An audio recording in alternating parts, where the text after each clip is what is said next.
Today I'm in the Angus Glens, and the plan is to drive up to the car park at the start of Glen Lethnot and then get on my bike and ride the full length of the glen, and when I run out of track, climb all the way to the top of Muckle Cairn and see if I can find a crashed Wellington bomber that's up there somewhere. If I do find it, I'm going to camp up there. So that's the plan. Well, the plan has hit a bit of a snafu already. I'm about 6 miles short of the car park on the single track road, and the road's closed. The bridge is out and they're working on it. So I think what I'm going to have to do is abandon the van somewhere around here. Yes, I'm going to leave a note with the van, and ride the extra 6 miles to the car park and then carry on with the standard plan. So time's pressing on, so I best get on my bike and get on up the road.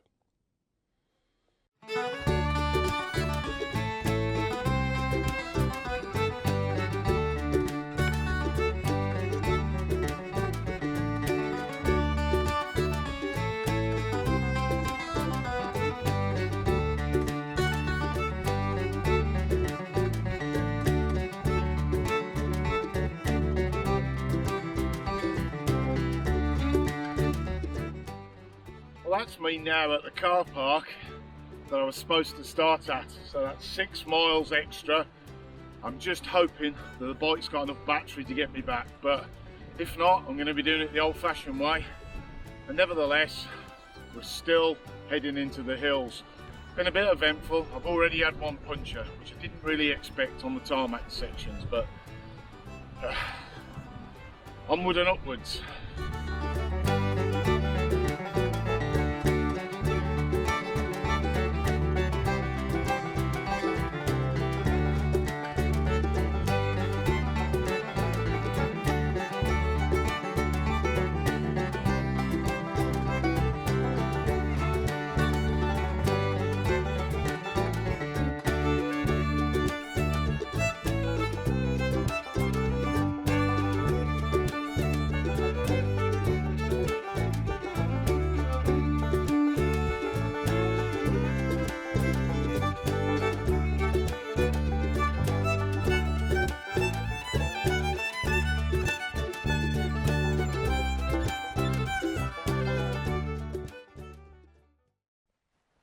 During World War II, newly qualified aircrew would go 70 miles north of here to RAF Lossiemouth and be trained how to become bomber crews. They were trained in night bombing at high and low altitude, and they used this area to train. The training was pretty intense, and they used rickety old planes, and after the course they were basically put onto operational units and sent to Europe to drop bombs on Germany. Now, on the 9th of August 1942, a Vickers Wellington bomber L7845 took off from Lossiemouth, heading south over the Cairngorm Mountains. Shortly into the flight, they developed a problem when a piece of fuselage cowling became detached and it hit one of the engines. This impact took the engine out completely, and the crew knew they had a real problem. They were doing a low-level training mission and they were dropping rapidly. Now they were already too low to bail out, so the pilot decided that they had to attempt an emergency landing. The plane come in fast and it hit the ground hard, and it came to rest here. Flight Sergeant Arthur Keane, 23 years old, pilot, Royal Canadian Air Force. Sergeant Alfred Kirby, 21 years old, co-pilot, Royal Canadian Air Force. Sergeant Joseph Weatherson, 23 years old, navigator observer, Royal Air Force Volunteer Reserve. Sergeant Oscar Jensen, 26 years old, air gunner, Royal Canadian Air Force. All died on impact. The tail gunner, Sergeant T. Holman, was seriously injured, but he survived.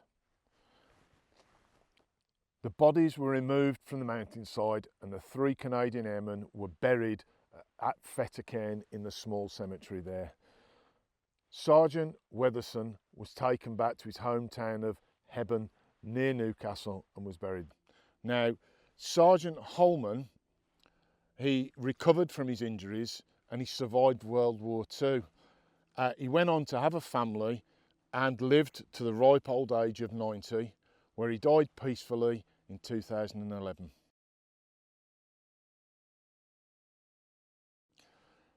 I hope you enjoyed this bit of history. I've kind of enjoyed is probably the wrong word. It's a war grave. I mean, this place, 4 people died here, and there's still lots of bits of metalwork, as you can see, left here.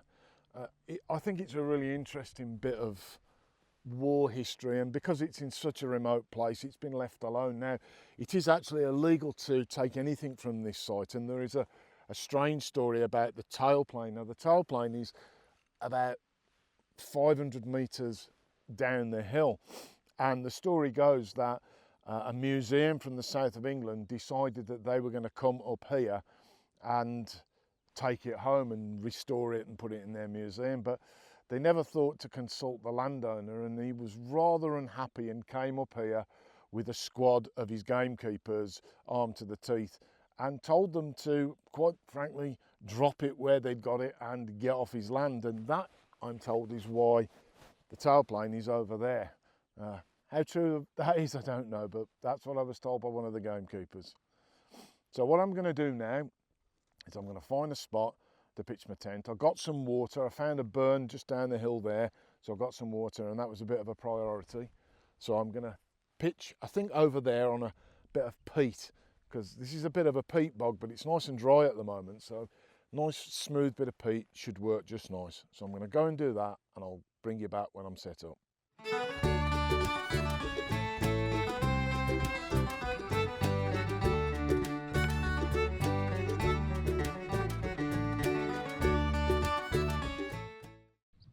Well, that's me finally set up.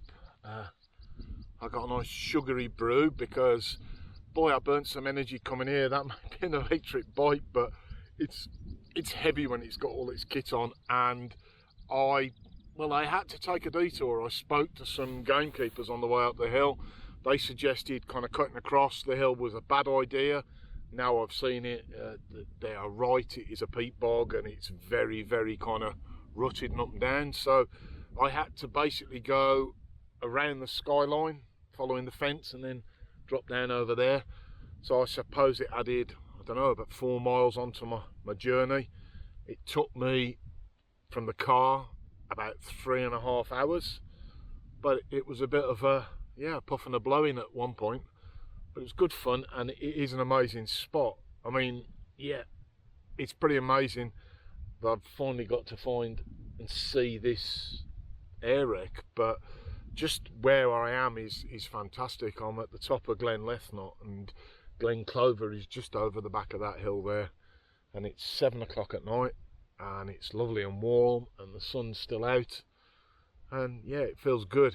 So I'm gonna take my time drinking this, fortify myself slightly, and then I think I'm gonna get my spicy noodles on. I can't remember what I bought this time. I bought non-chim kimchi noodles, so we've gone back to Korean noodles tonight, and I got some spam to go in them. So spam and kimchi noodles, looking forward to it. So I'm going to finish my brew, chill out, listening to the birds. The grouse are everywhere around. It's been a cacophony of them cackling away, and there's lots of little ground nesting birds as well. So I think the dawn chorus is going to be fantastic. So it's a pretty cool place. I'm really enjoying it. So I'll come back to you when I've made my noodles and I'm giving them a try. Well, my kimchi noodles are pretty much ready. They're sitting, softening nicely. I cooked my dinner tonight on this setup. It's the Fire Maple Titanium. You can read that on there. And a CX100 Extreme gas canister, and my Toke's Titanium 750mm, mainly because that gas canister fits in there, so it all goes together and fits nice and lightly in there. Now these little stoves are great, but they are pretty useless without a windshield. So I use one of these cheap Amazon things. They're really lightweight. Well, they're fairly lightweight, but I also use it as a cutting board, so it kind of doubles up. That's why it's that's why it's covered in bits of spam, but they work really good. I've taken a couple of sections out because it's massive when you get it, so it does the job. So I'll just put my stove away. Got one in there. And it's time for kimchi noodles. And I feel like I've earned it today. I really worked hard. It doesn't look, I guess if you're not into this, it doesn't look very appetizing, but spam and kimchi noodles together are just, well, a match made in heaven in my opinion. So I am gonna scoff this, and as ever, you don't need to see me sticking that in that, so I'll come back to you when I'm done. Well, the noodles done, and yeah, they're very good. I like them. Have to say, the big bowl Nongshim kimchi, let's see if we can get a shot of that. Pretty much a 9 out of 10. Just a great everyday noodle, but a lot of kimchi in it, a real Korean taste, and with the spam, just what a great bit of hill food. And it's a decent sized bowl, so very pleased with that. I've now got a belly full of food. I'm probably going to have a cup of coffee and watch the sun go down. It's, what time is it? It's 20 past 8. So I guess I've got about an hour's worth of light, maybe 45 minutes, but certainly it's dropping rapidly below the horizon over there. And temperature's dropped a bit, so I'll put my coat on, but I think I'm just going to chill out and watch the sun go down, have a cup of coffee, and I'll probably speak to you just before I go to my bed. So I'll see you in a bit. But what a beautiful evening. And, well, it's rare, even in the Highlands, that you go somewhere and there's nobody around. And I saw plenty of people earlier, because this is a working estate. It's a grouse shooting estate. There's plenty of evidence of that. It's very well managed down there, and that's what those guys were doing. They were filling up the feeders for the grouse and the water bowls and whatnot. But now they've all gone home. There's nobody out here. It's not the sort of place you get hill walkers, and yeah, it's pretty cool. It's a nice place. So I'm just gonna take it in and I'll see you in a bit.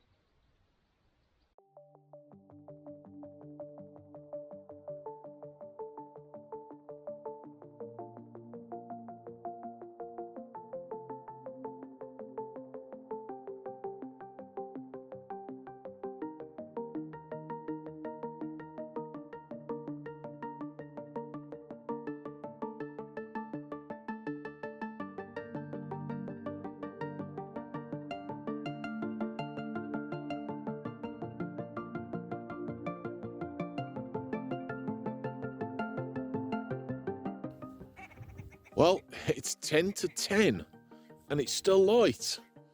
Yep, it feels good. And it's like being on the savannah. There are deer over there and they're barking and coughing, and there are grouse everywhere cackling and making a racket. There's wildlife everywhere. I've just seen a mountain hare just go belting across in front of the tent. Yeah, for a peat bog, it's absolutely hoaching with life. It's fantastic here.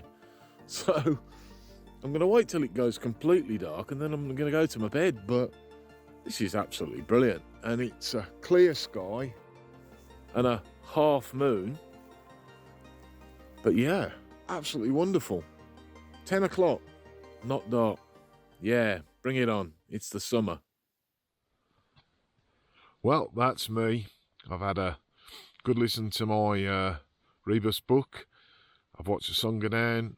It's still, yeah, it's pretty mild. You can see your breath, so it must be about 4 degrees now, but it's not cold.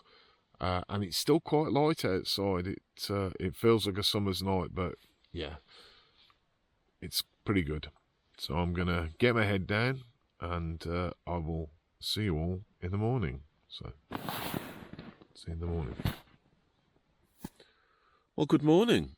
The sun is splitting the sky. It's 5:45, and it's time to get up. It was a little chilly overnight. My one season duvet was probably a little ambitious, and my legs were a little cold in the night, but other than that, it's all good. I think it's time to get up and get a cup of coffee and get packed up and start the yomp back to the van. I've got about a 3-hour trek back to the van. It's downhill, but I don't think I'll be riding most of the downhill sections because it's a bit rocky and loose, but we'll see. Anyway, time to get on and get up and get a brew on. There we go, 6:45, and I'm all packed up. As ever, leave no trace.